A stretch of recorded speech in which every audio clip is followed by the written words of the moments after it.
Hello guys, so this is your girl Ijeoma Weller, your only Nigerian-born German relationship therapist, and today I'm here with our legend, a legend that has been living in Europe for a very long time, and that is the person of the former boy Chikasen, Mr.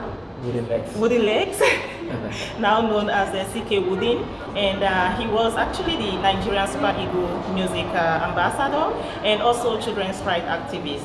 So, and today we'll be talking about Nigeria and the situation in Nigeria, everything general, everything that has been going on in Nigeria. So, and all the agitations. Before I move forward, let me just bring him in so he can as well introduce himself a little more. All right, beautiful viewers, Ijeoma Weller, it's a pleasure to be here. It's a pleasure to be on the program. The program we're going to be discussing today is actually going to be a hard talk. It's going to be a hard talk because it's got to do with a country that is in a very big problem at the moment. So, like she said before, my name is CK Wooden, and I'm a performing musician and a children's rights activist based right here in Europe, but coming down from Africa, Nigeria in particular. So today is going to be a special day. Just take your beer, take your whiskey, take your water, take your soft drink, relax, and hear more from us.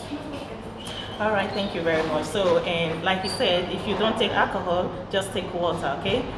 Oh, before I forget, sorry, I have to say something very important. Go ahead. So, right now, we are sitting at Wakiki, you know, in English. It's actually Vakiki in German language. So it's a very nice eatery and super dope.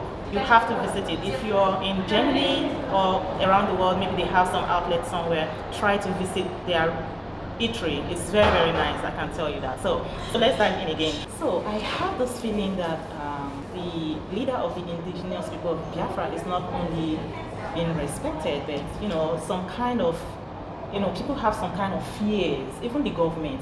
Can it be that the government is so afraid of this man that he feels threatened by this Mazi Nnamdi Kanu and then decided to just take him out of the spotlight?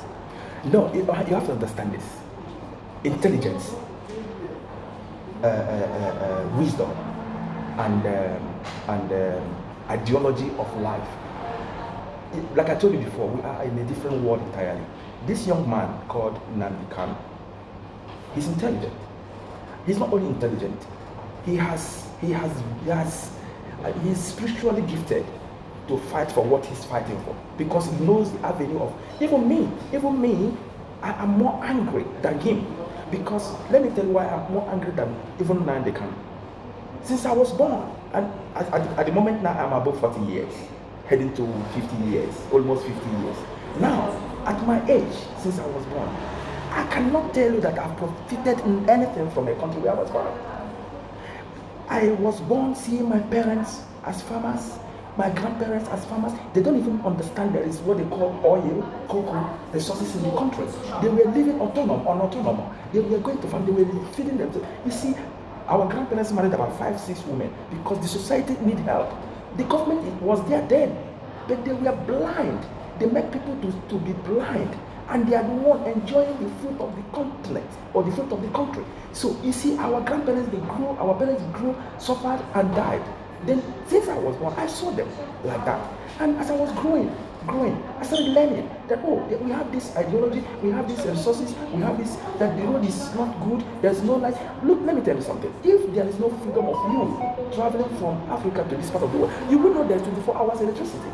During our forefathers, they live in a hut. They go with lamp and burning fire. They don't even know that there's what is called electricity. But this is inexistent. So my question is, those governments who were there then, what are they doing? You can see the point. What are they doing? Are they for the people or are they for themselves? So Nigeria, like I'm trying to tell you, Nigeria is not only Nigeria. Don't talk about Nigeria. We're talking about Nigeria now. Africa's people. It's like we are living in bondage.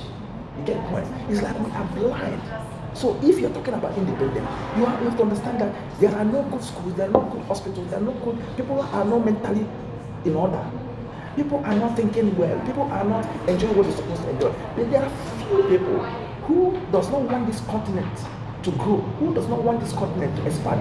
Rather, we are leaving me and you in that continent, growing their own generation in another continent, which is in the Western world.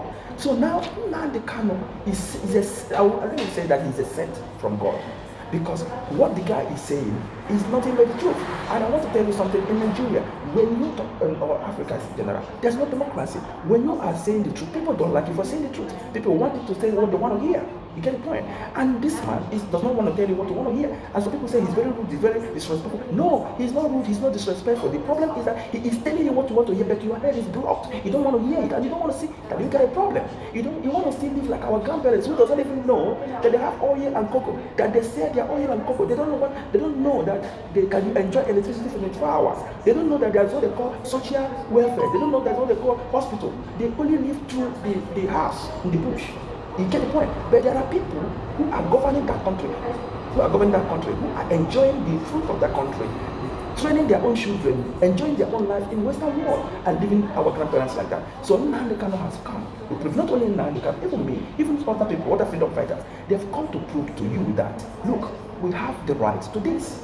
And you must have to give us this, or we have to fight. And this is the fight. And so it has nothing to do with Nigeria being afraid or not being afraid. The problem is that this guy is an umbrella of millions of people. It's an umbrella of an ethnic group of a country. And this ethnic group of country, Biafra is not today. Biafra has been in existence. When I was born, I was not born during the Biafran War. I didn't witness the war. But after the war, when I started growing as for 5 years, I saw a box of pounds. So I asked my dad, what is this? It's a lot of money. My dad said there was once Biafra, that they fought a war, and this is the currency of the Biafra. They call it Biafra pounds, right? Very rich. And I said, but Papa, it's because our parents, they don't bank. They keep money at home. He said that is his own money, the money he has at home, but it's no more in use. I never heard about that. Yeah, it wasn't. So my father told me about this. So I was not trying to ask my father the situation. My father said the situation is not something we have to discuss. So now, what am I trying to say? That not that the government is afraid, but the government knows that they are not right. They know they're not doing the right thing. They know that there is a problem. They know there is an intimidation. They know that there is abuse of democracy. They know that there is a disrespect of the people. They know that they are not doing the government of the people, but the people and of the people. They know that they are dictatorship. They know that they are trying to inject a different attitude into the attitude of the people. They know that they are trying to control the life of the people, which is not supposed to be today. Everybody has his life to live. So Nnamdi Kanu is a man, and I believe that anybody who does not want to understand that truth is life, that person is going to have a very big problem, and that is the problem Nigeria is having today. Today is our Nigerian independence. What do you think? What is your take? We are 61 years old today. That is Nigeria. And you know, when you look at a baby born, and that baby grow up to 61 years old, and that baby still has violent and isn't organized and cannot be able to understand where he's coming from and where he's going, you can find out that it's an expired baby. You get the point. So the situation today, whether you call it independence or you call it dependence, we all know that anybody born as a Nigerian today is still dependent. So there's nothing like independent, because when we talk about independent, we're talking about freedom. Yeah. You get the point. We're talking about freedom. But at the particular time, are Nigerians free from bondage? Are they free from political situations? Are they free from life? They are not free. So they are not independent. So if you're talking about independent, I can't understand the particular independent Nigeria is celebrating today. Are they celebrating good health? Are they celebrating good infrastructure? Are they celebrating good economy? Are they celebrating good life, schools, youths? What are they celebrating actually that is making them to feel independent? So that is the point. So nobody is going to tell you to come out of the rain.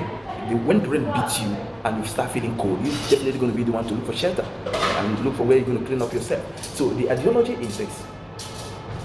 Agitations are going on. They say so many tribes in Nigeria are not happy. The youth are not happy. The situation is chaos.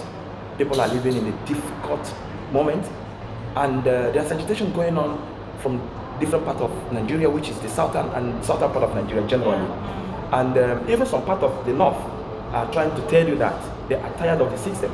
So if you look at it, I'm not saying that telling people to sit at home is because they just want to tell people to sit at home. There's a situation that prompted people to say sit at home, and people obeyed sitting at home. If you look at it, you can see that there's no movement everywhere. And it's not a joke. It's not a joke. If someone somewhere is thinking it's a joke, that person is making a great mistake. So if everyone can sit at home, businessmen can sit at home, women can sit at home, children can, banks are closed down, companies closed down, that shows you that there is a serious issue to be discussed. There is a serious problem going on in that country. So now, to make it short and simple on that particular aspect, the sit at home is in the eastern part of Nigeria at the moment, and it has to do with IPOB, indigenous people of Biafra, agitating for referendum, agitating for freedom from Nigeria. And all of us knew that Nigeria didn't start today. Nigeria started for a very long time, about 60-something years, when they got their independence. And since they got their independence, what is the primary root of individuals in Nigeria? What are the future of the people in Nigeria? How are they growing? How are they expanding? What is the social lifestyle? What is the academic lifestyle, of Nigeria? What is the mental lifestyle of Nigerians? So at this particular moment now, this man, some freedom fighters, it's not. I won't talk about now, because now, the more the year comes, the more different people comes. There are people who has been there before, who has been fighting for it before, and they are no more living. Other young ones are coming, so other young ones will be coming. So Nnamdi Kanu came, Sowore came, Igboho came. Now these are the youths now that came up and said, look, our grandparents have gone through a lot of hell. They have thought about this, they have tried, and at this particular our own time, we are digitalized. So, talking about sit at home, are you aware that some people in the eastern region of Nigeria, actually the people doing the sit at home, that all of them are not really using one mind for it, which I find actually very disturbing. Some people want to keep sitting at home, and some people want to stop sitting at home. So, what is your take on that? Well, in every situation in life, there's always opposition. In every position, there's always opposition. And that is why the opposite of position is opposition. Everybody must not agree in one step. You get the point? Some people will say no, some people will say yes. And you understand that as African, people are always autonomous. People always think about what they're going to benefit now.